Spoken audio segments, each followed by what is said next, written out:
장인의 양을 치다가 어느 떨기나무 불꽃 가운데서 모세야 모세야 부르는 거예요. 자세히 보니까 나무에 불이 타고 있는데 사라지진 않는 거예요. 너무너무 신기해가지고 가까이 갔는데 하나님이 모세를 다시 부르는 거예요. 그러면서 내 선 곳은 거룩한 곳이니 내 발에서 신을 벗어라. 40년 전에, 지금 나이가 80이거든요. 40년 전에 소위 1차 소명을 받아서 자기 백성들을 건져보려고 하는 그런 의협심을 가지고 나섰지만 살인죄를 범하고 동족으로부터 배척당하고 저 미디안으로 도망간 도망자의 신세로 미디안 제사장 이드로를 만나서 그의 딸들 중에 하나, 큰딸 십보라라고 하는 이 이드로의 장녀와 결혼해가지고 아들 둘을 낳게 됐는데 40년이 지난 다음에 하나님이 다시 부르는 거예요, 모세를. 그래서 저 애굽에서 고역으로 고통하고 신음소리 내는 이스라엘 백성들을 건져내서 저 가나안 땅으로 인도하는 그 위대한 목자로서의 사명을 맡기려고 하는 것이죠. 다시 불렀을 때는 나이가 80이어 가지고 이제 나는 입술이 뻣뻣해서 말도 제대로 할 수 없습니다. 여호와여, 보낼 만한 자를 보내소서. 그들이 너를 부른 자가 누구냐고 물으면 내가 뭐라고 대답하리까 하면서 여러 가지 구차한 변명과 그 다음에는 하나님의 이 부르심에 신속하게 순종하지 못하는 모세의 나약함이 보입니다. 그래도 하나님께서 내가 너와 함께 할 것이고 내 입과 함께 할 것이고 내가 아론을 붙여서 그 일을 함께 할 것이라고 다시 격려하면서 이 위대한 이 목양 사업을 하도록 부르신 거예요. 그리고 마침내 이제 모세가 설득당해 가지고 이제 자기 동족이 종살이하는 이집트로 건너갑니다. 오늘 본문 내용이 그 내용이 자 18절을 봅시다. 모세가 그의 장인 이드로에게 돌아가서 그에게 이르되 내가 애굽에 있는 내 형제들에게로 돌아가서 그들이 아직 살아있는지 알아보려 하오니 나로 가게 하소서. 이드로가 모세에게 평안히 가라 하니라. 나로 가게 하소서. 자기 장인 이드로에게 이집트로 가도록 허락해 달라는 거예요. 장인 영감 나 가겠습니다 이렇게 말하지 않고 나로 가게 하시옵소서 이렇게 한 것은 어른에 대한 합당한 예절이죠. 윗사람에 대한 겸손한 자세고, 모세가 지금 하나님의 명령으로 가는 것이기 때문에 장인의 허락을 받지 않고 갈 수도 있고 가겠다고 말만 하든지 다른 사람을 통해서 전달만 해도 갈 수 있겠습니다만은, 그러나 모세가 이렇게 장인의 허락을 받은 것은 사람으로서 마땅히 갖춰야 할 일륜지 예절이라고 할 수 있습니다. 기본이 우리 믿는 사람들이 하나님께는 잘한다는 미명하에 사람에 대한 의무를 소홀히 하고, 또 우리 한국 사람들 특별히 흑백 논리가 심한데 편협하게 행동하기가 쉬운데, 믿음의 사람 모세는 사람에 대한 도리도 바로 해야 하는, 언제나 직장생활도 마찬가지고 가정에서도 마찬가지고, 자기가 아무리 똑똑하고 잘났고 그랬어도 윗사람에게 물어보기도 하고 집안의 어른에게 물어보기도 하는, 며느리가 김치를 담갔는데 그래도 김치 담근 거 시어머니에게 한 짝 찢어가지고 맛 좀 보게 하면 시어머니가 좋아할까요? 좋아할까요? 좋아한다. 나 그것도 배운 거야.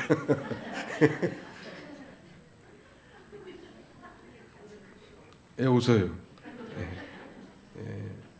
그런데 뭐 시어머니 무시하고 자기 마음대로 담아놓으면 그 김치가 아주 맛있어도 시어머니가 좋아할까요? 안 좋아할까요?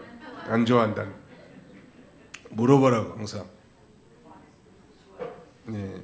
항상 물어보는 걸 좋아해요. 이 사람들은 뻔연히 다 아는 일도 물어보고 의견도 구하고 자기를 인정해 준 거잖아요. 이 사람 너무 좋아해가지고 김치가 짜고 맛없어도 며느라 괜찮다, 너무너무 맛있다, 너는 어떻게 이렇게 김치를 잘 담그니 그렇게 칭찬해 주는 거예요.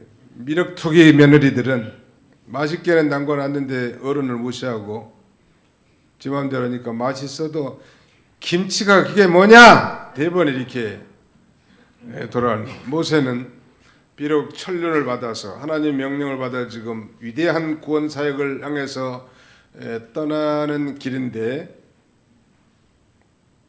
나로 가게 해달라고 장인에게 양해를 구하는 것. 사실 모세가 장인의 신세도 많이 지긴 졌잖아요. 처가살이 했으니까. 그래도 하나님의 명령을 받은 이 모세이기 때문에 그렇게까지 안 했어도 되는데 허락을 받은 거예요. 만약 그렇게 가지고 장인이 가면 안 되네 자네 이렇게 허락 안 했으면 어떻게 됐을까? 아니 영감탱이가 지금 내가 하나님의 위대한 소명을 받아가지고 목회를 하려고 하는데 방해 이건 마귀구만 이렇게 하는 게 아니고 반대하더라도 계속 설득하고 사실대로 얘기해야 되는데 지금 사실대로 얘기하지 않고 그냥 애굽에 있는 형제들에게 돌아가서 생사 여부를 좀 확인하려고 한다고 이렇게 말하는 거예요. 또 사실대로 얘기하면 이들어가다 장인이 이해하고 허락을 해줄 수 있을 것입니다. 아이들 결혼 문제도 마찬가지. 부모님이 허락 안 해주시면 우리끼리 살겠습니다. 이거 못된 자녀예요. 부모가 허락 안 해주면 어떻게 해야 돼요? 허락해 줄 때까지 끝까지 설득하고 마음에 들도록 하고 어른의 동의를 받아서 축복된 결혼이 돼야 되지. 엄마는 내 마음도 모르고 자기 생각만 한다고 그러면서 동의 안 해줘가지고 우리 나가서 살 거예요. 이렇게 하는 것은 우리 믿는 사람들의 자세가 아니라는 거예요. 부모가 잘 모를 수도 있고 아직 도저히 아멘이 안 되니까 반대하는 거 아니에요? 부모의 마음에 들도록 잘 설득하고 한번 말씀드려서 안 되면 또 간언 드리고 또 설득해서 부모님이 이해할 수 있게 그렇게 해줘야 돼. 또 부모 입장에서도 너희들 꼴보기 되시니까 당장 나가라고 이렇게 해놓으면 진짜 나가는 거예요. 자식들은 언제나 이 극단적인 말을 안 하는 게 좋죠. 우리 한국 사람들은 상당히 극단적인 그런 흑백 논리가 아주 강하게 삶의 근저에 뿌리박혀 있습니다. 언제나 방법도 선하고 목적이 좋으면 방법도 좋은 방법을 택해야 된다는 것.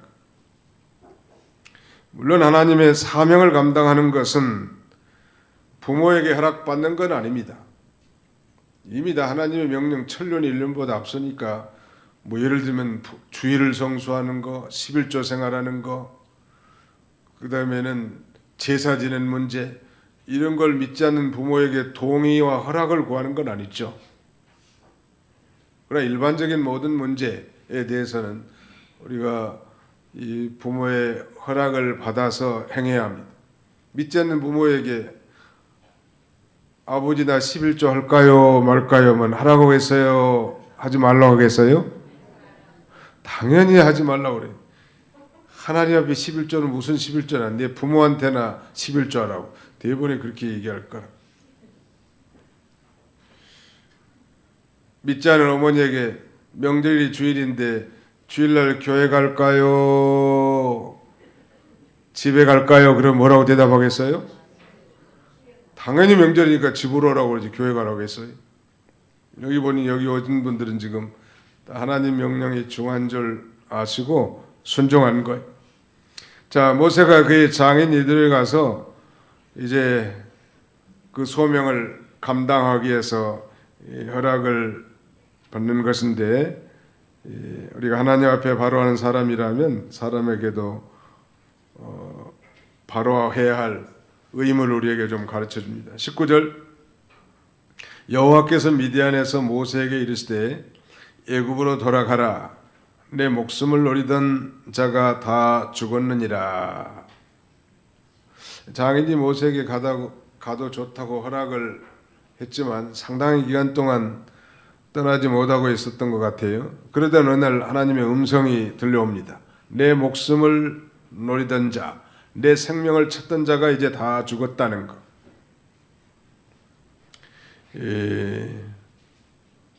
하나님께서 이제 가장 적절한 시기에 불러서 그 일을 감당하게 하십니다. 20절 모세가 그의 아내와 아들들을 나귀에 태우고 애굽으로 돌아가는데 모세가 하나님의 지팡이를 손에 잡았더라. 원래 모세가 가지고 다니는 지팡이는 양떼를 몰 때 사용하던 그런 지팡이인데 모세는 그 지팡이를 하나님께 드린 거예요.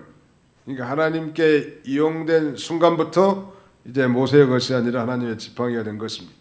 나의 재능이나 나의 지식, 나의 재물 이런 걸 하나님께 바쳐서 하나님의 영광과 나라를 위해 쓰여질 때 하나님의 소중한 지팡이, 하나님의 소중한 도구가 되는 것입니다.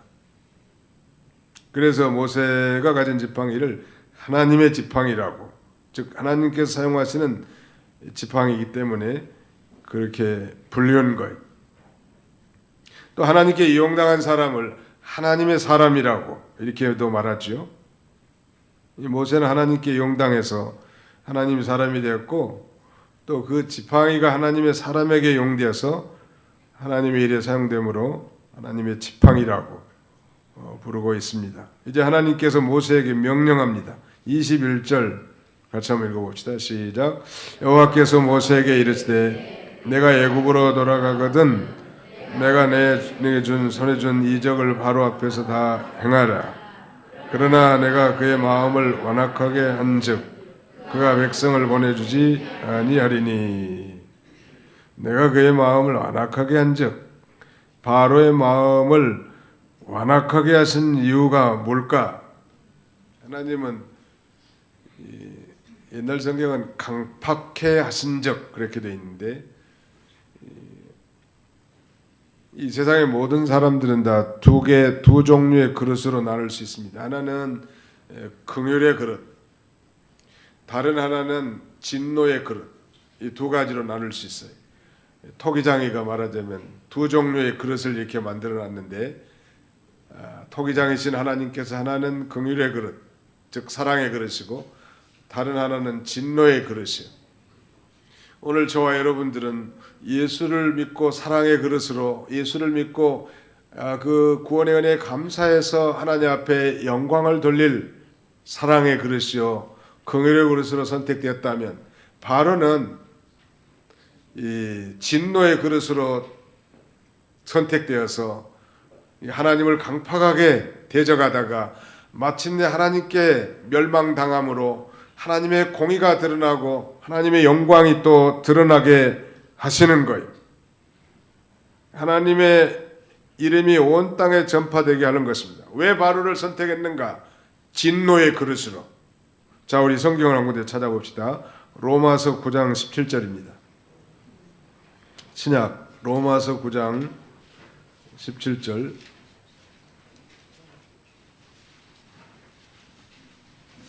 로마서 9장 17절 같이 읽습니다. 시작. 성경이 바로에게 이르시되 내가 이 일을 위하여 너를 세웠으니 곧 너로 말미암아 내 능력을 보이고 내 이름이 온 땅에 전파되게 하려 함이라 하셨은즉. 하나님이 바로를 세운 목적이 두 가지예요. 첫째는 바로로 말미암아 하나님의 능력을 보이게 하는 것이고 다른 하나는 하나님의 이름이 온 땅에 전파되게 하려 함이라. 그러니까 이 진노의 그릇을 통해서도 하나님의 살아계심을 나타내고 그 진노의 그릇을 멸망시킴으로 하나님의 능력을 나타내고 하나님의 이름이 온 땅에 전파되도록 이렇게 이 바로를 진노의 그릇으로 선택하게 하십니다. 하나님께서 하시는 일은 참 신기하죠. 그러니까 악한 자도 악한 날에 사용하시려고 하나님이 세우셨다는 말. 우리는 긍휼의 그릇이요, 하나님의 사랑을 받은 자들로서 그 구원의 은혜에 감사해서 이제 하나님의 나라와 영광을 위해서 살 자로 우리를 선택해 준 것입니다. 그럼 우리는 강팍한 사람이 되지 말고 온유한 사람이 되어야 합니다. 성경에는 내 마음을 강팍해 하지 말라. Do not harden your heart. 여러분의 마음을 단단하게 하지 말라니.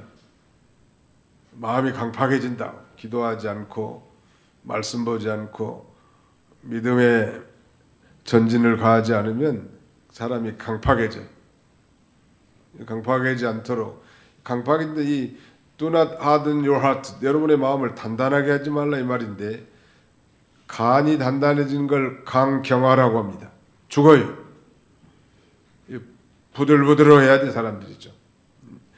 여자들도 너무 그 억순이 같으면 못 써. 어느 교회 목회하는데 이름이 억순이더라고. 이름이 별로 좀 안 좋은 것 같아. 억순이.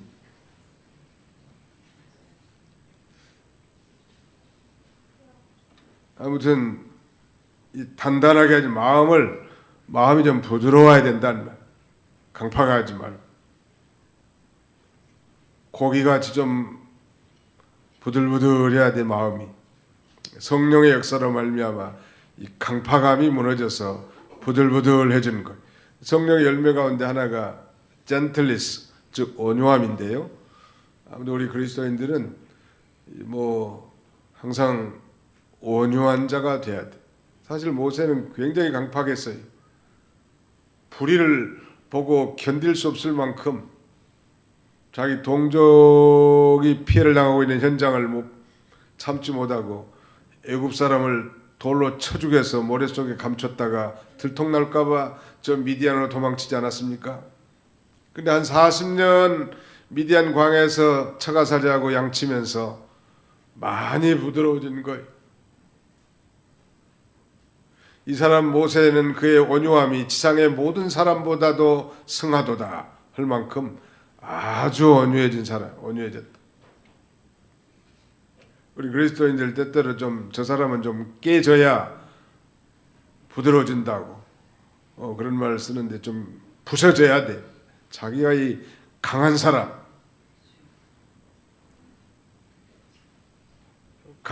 반드시 좀 깨뜨려져서 좀 부들부들해야 된다. 땅도 이 강한 땅에는 씨앗이 발화를 잘 못해. 땅이 부들부들한 데서 뿌리를 내리고 싹이 돋고 열매를 맺히게 되는 것입니다. 항상 마음이 부드러워지도록 성령의 인도와 주장을 받고 이를 위해서 회개하고 날마다 주님의 인도와 주장을 온전히 받는 그런 성도님들이 다 되시기를 축원합니다. 4장 22절 보시면 너는 바로에게 이르기를 여호와의 말씀에 이스라엘은 내 아들 내 장자라도 내가 내게 이르기를 내 아들을 보내주어 나를 섬기게 하라 하여도 내가 보내주기를 거절하니 내가 내 아들 내 장자를 죽이리라 하셨다 하라 하시니라. 이스라엘은 하나님의 아들이고 장자인데, 장차 이제 바로 왕이 장자인 이스라엘 백성들을 내놓지 않으면 바로의 아들 곧 장자를 죽이려는 말씀을 전하라는. 실제로 이 애굽에 베푼 10가지 재앙 가운데 마지막 재앙이 무슨 재앙이에요?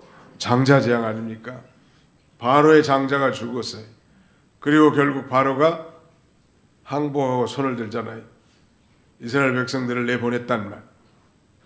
이 장자를 죽인다는 건 하나님을 거역하면 제일 중요한 걸 꺾어버린다는 거예요. 뭐 다른 아들도 중요하겠지만 기력의 시작인 이 기업을 하나님이 꺾어버리는 거예요. 아무튼 하나님을 거역하지 말까.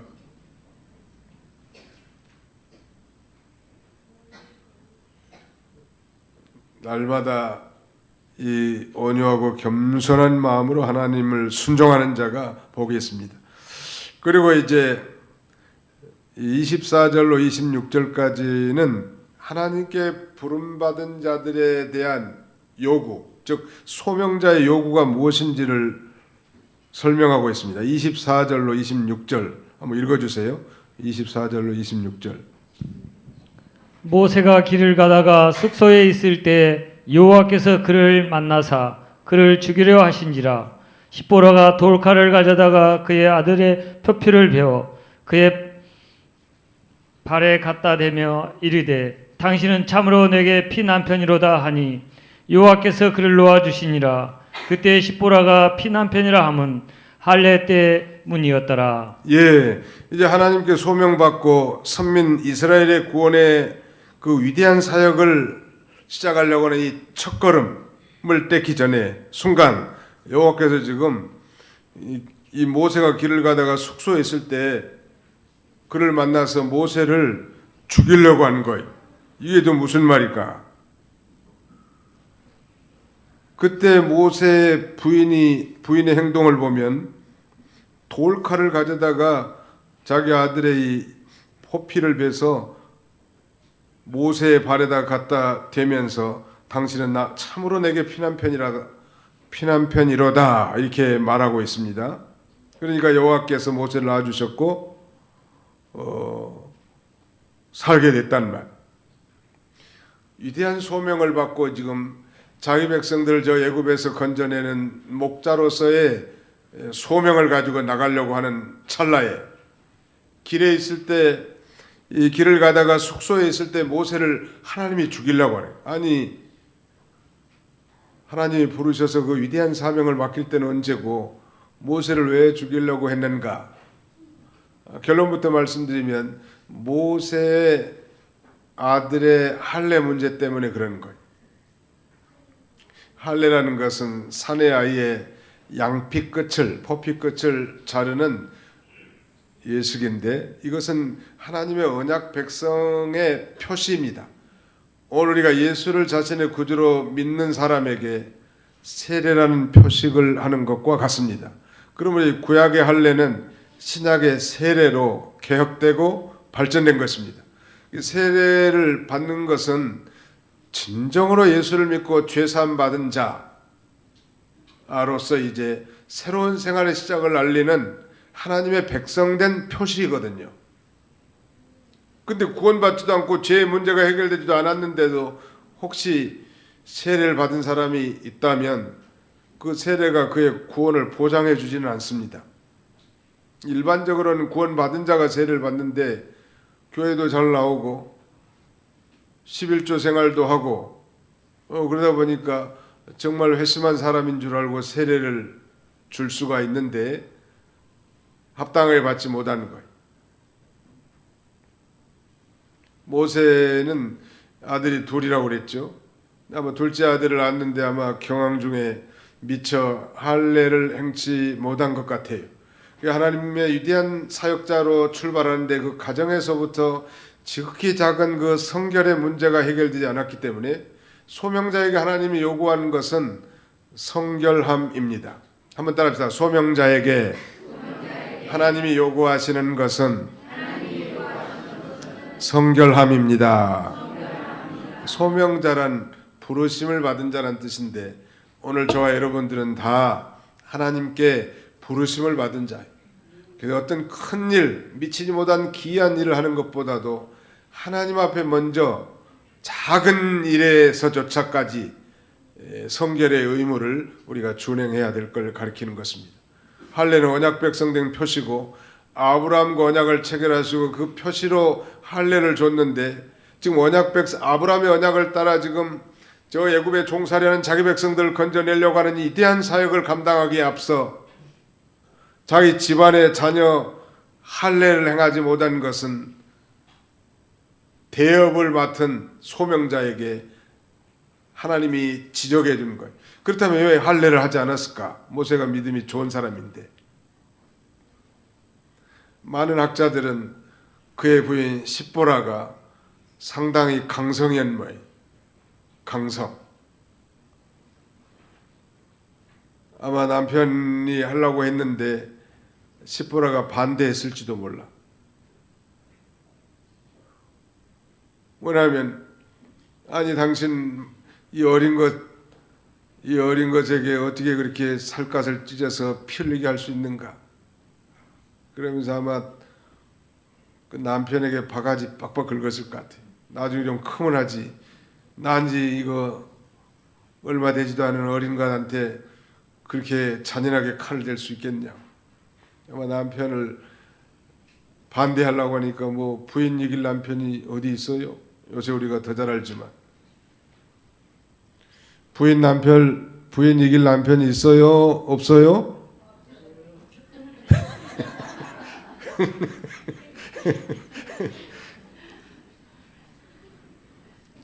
아마 시보라가 상당히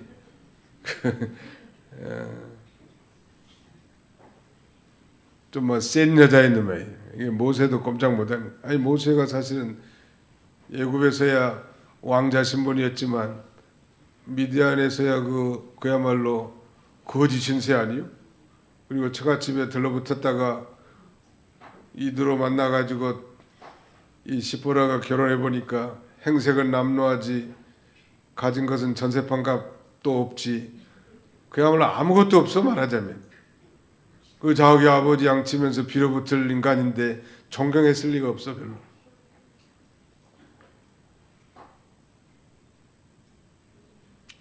평소에도 좀 무시한 것 같아. 우리 성경은 좀 바꿔서 번역해놨습니다만 개역 한글판에 보면 이 돌칼을 갖다가 할례를 행해가지고 그 살점을 남편 모세에게 던졌다 이렇게 표현해놨습니다. 애끼라 당신 내 피난편이라고. 그래도 이 시보라가 번떡 자기 남편을 하나님이 죽이려고 한 것을 깨우친 것 같아. 정신이 번쩍 든 거예요. 저 인간이 죽으면 나는 과부가 되지 않겠는가. 아무리 뭐 못난 남편이라도 옆에 있는 게 좋지. 죽으면 좋겠냐는 말. 이거 얼른 자기가 하나님 남편 평소에 아마 부부싸움 해가지고도 반대했던 할례를 자기가 돌칼을 갖다가 이 자기 아이 양피 끝을 잘라서 모세에게 던지면서 당신이야말로 내 피난편이라고 이렇게 내던진 거예요. 모세가 이스라엘을 출애굽시킬 대지도자로서 자신과 자신의 가정에서부터 이 성결의 의미를 지켜야 함을 말씀해 준 거예요. 아무리 큰 일, 전에도 말씀드렸습니다만 미국의 부시 대통령이 93세에 세상을 떴는데 미국 내에서뿐만 아니라 전 세계에서도 존경하고 추모가 끊이지 않았던 것은 그 가정을 잘 소중하게 여겼던 대통령. 사실 가정을 잘 다스리고 소중하게 여긴 사람들이 그런 사람들이 대통령이 돼야 되고 또 그런 사람들이 지도자가 돼야 합니다. 가정은 아무렇게나 돼 있는데 뭐 나라 정치만 잘하면 뭐 하겠냐. 또 실제로 가정을 잘 다스리는 사람들이 정치도 잘하게 돼 있어요. 일단 본이 되잖아요. 많은 백성들에게. 그러니까 우리가 하나님의 일, 복음을 전하고 교회를 세워나가고 직분을 감당하는 일이야말로 생명을 구원하는 위대한 일이지만 이 가정에서 지극히 작은 그 성결의 의무를 소홀히 해서는 안 된다는 말. 그걸 하나님은 지금 요구하시는 거예요.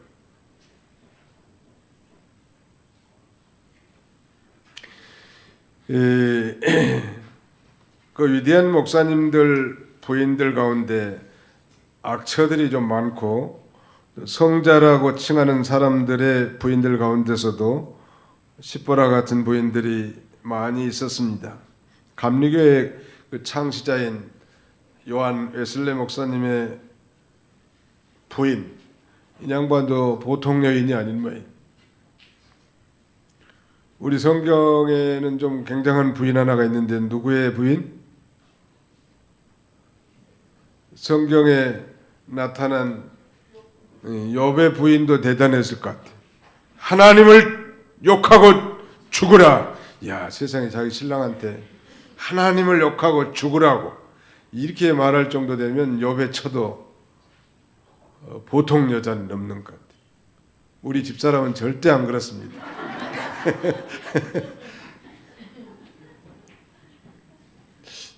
근데 반면에 욥이 이렇게 위대한 동방에서 이 가장 큰 자고 하나님을 경외하는데 뛰어난 자가 될 수 있었던 것은 아마 그의 부인이 자꾸 갈구니까 말이죠.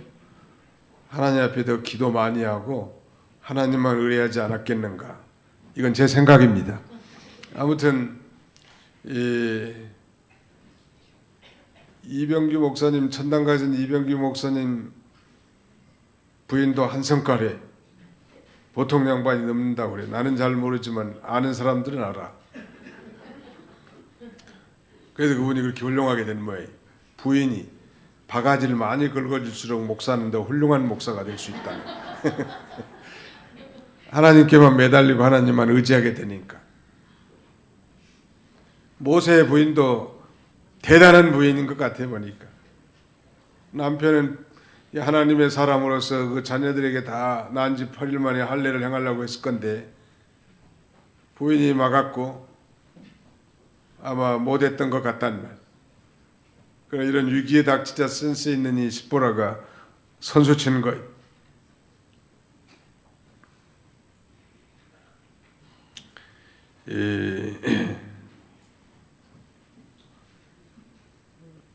부인들이 남편에 대해서 이 불평불만을 토로하지 말고 감사하는 마음을 가지고 언제나 성경을 생각해야죠. 성경의 가르침.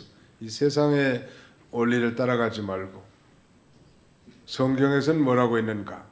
세상 사람들은 고리타분하게 생각할지 모르지만 이 진리는 만고불변이기 때문에 성경대로만 하면 부인들은 사랑을 받게 돼 있다. 세상 원리대로 살아가니까 무시당하는 거예요.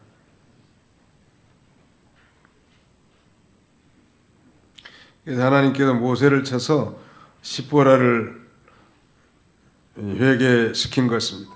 우리 가정에서 우리 남편이나 아내뿐만 아니라 우리 자녀들에게나 우리 직장과 사업에나 어떤 징계가 임할 때는 언제나 그런 생각을 해야 합니다. 하나님께서 왜 이런 징계가 내 자녀에게, 내 남편에게, 내 아내에게 이렇게 임했는가 기도하면서 그걸 찾고 회개하는 게 중요해요. 십보라도 아마 남편 죽이려고 하니까 남편 죽으면 자기만 손해 아니에요? 얼른 회개하고 할례를 행하게 된 것입니다. 우리가 배울 수 있는 이 교훈은 백성의 지도자가 먼저 하나님의 법, 할례하는 건 하나님의 법 아니고 하나님의 법을 솔선수범해서 준수해야 된다는 사실을 우리에게 교훈해주고 아무리 큰 일을 위해서라고 해도 하나님은 결코 작은 성결의 의무를 소홀히 하는 것을 허용하지 않는다는 것. 그러니까 가정에서 잘하면 하나님 일을 더 잘할 수 있어요. 나는 하나님의 위대한 큰 일하는 사람이기 때문에 이런 소소한 건 안 한다. 그럴 수는 없어요. 소명자들에게는 보다 철저한 성결의 순종을 요구하신다는 것. 그 다음에 이제 마지막 27절로 28절 같이 한번 읽어봅시다. 31절까지 27절로 31절까지 같이 읽겠습니다. 시작. 여호와께서 아론에게 이르시되 광야에 가서 모세를 맞으라 하시매 그가 가서 하나님의 산에서 모세를 만나 그에게 입맞추니 모세가 여호와께서 자기에게 분부하여 보내신 모든 말씀과 여호와께서 자기에게 명령하신 모든 이적을 아론에게 알리니라. 모세와 아론이 가서 이스라엘 자손의 모든 장로를 모으고 아론이 여호와께서 모세에게 이르신 모든 말씀을 전하고 그 백성 앞에서 이적을 행하니 백성이 믿으며 여호와께서 이스라엘 자손을 찾으시고 그들의 고난을 살피셨다 함을 듣고 머리 숙여 경배하였더라. 자, 여기서는 이제 소명자, 하나님의 부르심을 받고 순종하는 자에게 하나님께서는 이제 그 사역을 감당할 돕는 자도 하나님 보내주시고, 또 하나님의 소명을 받고 나가면 그 백성들이 다 좋게 여긴다는, 그것도 하나님이 부르신 분명한 소명의 징표예요. 모세가 어떻게든지 안 가려고, 나는 입술이 뻣뻣해 가지고 말할 줄 모른다고, 주님 제발 보낼 만한 자를 보내라, 못하겠다는 거 아니에요. 하나님이 아주 노를 바라면서 말 잘하는 내 형 아론 있지 않느냐 하면서 보조자도 보내줍니다. 그러니까 우리가 이 하나님 우리를 부르실 때 믿음으로 순종해 가기만 하면 하나님이 돕는 사람도 보내주시고, 정말 하나님이 부르신 때라면 그 백성들도 환영하게 되는 거예요. 사실은 과거에 40년 전에 1차 소명을 받아가지고 백성들이 고용하는 이 노동 현장판에서 자기 백성들 혈기와 완력으로 구원해 보려고 했지만 백성들에게 배척받고 살인죄범하고 쫓겨났잖아요. 근데 이번에도 그런 두려움이 좀 있었을지 모르죠. 하나님이 나를 부르셨지만 또 이 백성들이 나를 배척하지 않을까. 그런데 여기 이렇게 말씀하시오. 29절 이하에 보면 그렇게 됐죠. 그 백성 앞에서 이적을 행하니 백성이 믿으며 여호와께서 이스라엘 자손을 찾으시고 그들의 고난을 살피셨다함을 듣고 백성들이 머리 숙여 경배했다. 모든 백성들도 저분은 하나님이 보내신 종이구나, 하나님이 부르셔서 하나님이 세우신 종이구나 하고 모든 백성들이 좋아하고 웰컴한 거에 말하죠. 이것이 소명자에게 주신 격려와 위로라고 할 수 있습니다. 아무리 내가 가기 싫고 하기 싫은 일이라 할지라도 하나님이 부르시면 예하고 순종하면 다소 어려움이 있긴 해도 도울 사람도 붙여주고 협력할 사람도 붙여주고 또 그 사람들도 다 환영하게 되는 거예요. 그래서 하나님의 일이 성취되게 한 것입니다. 이제 말씀을 맺습니다. 오늘 우리 모두는 다 하나님께 부름받은 자들인데 직분자로, 교역자로, 장로로, 성도로 하나님의 위대한 일을 하겠다고 하면서도 막상 눈앞에 전개되는 일상적인 삶 속에서도 작은 일 같지만 우리가 정말 주님 앞에 철저히 순종하지 못한 것이 무엇인지를 찾아서 날마다 회개하고 그 부르심에 합당한 성도로서의 삶을 사는, 그래서 하나님 나라에 임하지하는 그런 저와 여러분들이 다 되시기를 주님의 이름으로 축원합니다. 기도합시다. 하나님 아버지 감사합니다. 이집트로 간 모세를 통해서 하나님은 마침내 아브라함과 이삭과 야곱에게 언약한 그 언약 성취를 위하여 모세를 40년 동안 미디안 광야에서 연단시켜 떨기나무 불꽃 가운데서 다시 부르시고 거역하는 그를 설득하고 이해시켜서 이 사명을 감당케 하여 순종할 때 하나님이 돕는 자도 붙여주시고 백성들의 환대도 받게 하셨다고 했습니다. 뿐만 아니라 이 위대한 대업에 나선 모세에게 지극히 작은 성결의 의무도 감당하도록 또 불순종한 이 십보라를 회개시켜서라도 하나님께 된 의무를 바로 감당하게 함으로 하나님의 종으로서 사명을 감당케 하셨사오니 자비로우신 아버지 우리 모두도 다 하나님이 부르시고 세우셨사오니 그 부르심에 합당한 성도로서의 모든 성결의 의무와 삶을 살아갈 수 있는 저희가 다 되게 해주시기를 원합니다. 이 길을 걸어가다 피곤하고 지치고 어려운 일을 당할 때도 있겠지만 하나님의 뜻을 순종할 때 하나님이 어려운 가운데서도 돕는 자를 보내주시고 격려도 해주시고 위로도 해주셔서 이 광야길을 걸어가게 하신 줄 믿고 낙심하지 않고 자신의 직분과 사명을 잘 감당하는 저희 모두가 되게 하여 주시옵소서. 예수님의 이름으로 기도하옵나이다. 아멘.